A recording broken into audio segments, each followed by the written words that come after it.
Hello, I'm Dr. Dale Sarradet, and today's video will review some tips for taking high quality photos for sending to us here at May River Dermatology for review by your dermatologist. So let's begin. One of the first things you want to think about is lighting in the room. This room is well lit, but there are some things you can do to improve that. Always think about natural lighting. I'm going to get up. Let's bring some natural lighting into the room. That always helps. You want to make sure that lighting is background lighting or foreground lighting. You don't want too much light exactly on what you're trying to photo. That can create glare that will decrease the person looking at the photo's ability to interpret it. Now I'm going to demonstrate some common issues that we run into when reviewing photos while I'm showing it to you using my phone. So I'm going to get my phone and flip the screen. So here I am holding my phone. That's my arm. And the camera's about 6 to 8 inches away from my arm. And this is a good distance for looking at a variety of different things. You don't want to get super close. You think you're increasing detail, but you're actually not. You also don't want to get too far away. Otherwise, you really can't make out any detail. So if you think about 6 to 8 inches is probably going to be a good distance to give reference to anatomic location, being able to tell where it is, and probably bring out pretty good detail on lesions that you're trying to demonstrate. Another thing you're going to need to think about is your camera settings.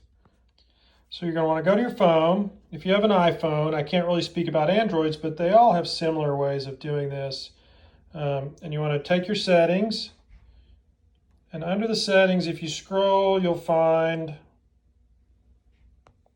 a camera setting, and if you'll click on that, then under the camera setting you'll find lots of different options. You want to make sure these are maximized, and you may have to play with this to get ideal picture settings, but you want to think about things about the density of the picture that you're saving, how much data the phone is using to save it, those kind of things. They will definitely affect the quality of the picture you give or that you're sending.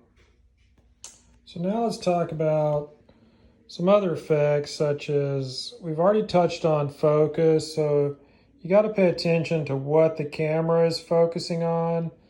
This camera will automatically, if you give it time, if you notice as I move in and out, it'll go out of focus and then back into focus.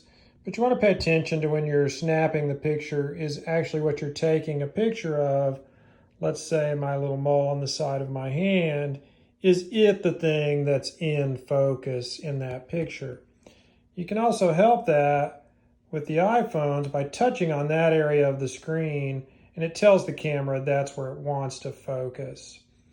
The other thing you notice that I've taken the background lighting out, and you get a little bit of shadow effect. I can actually put it in such ways that I'm actually shadowing the picture as I lean over it. And those things change the lighting.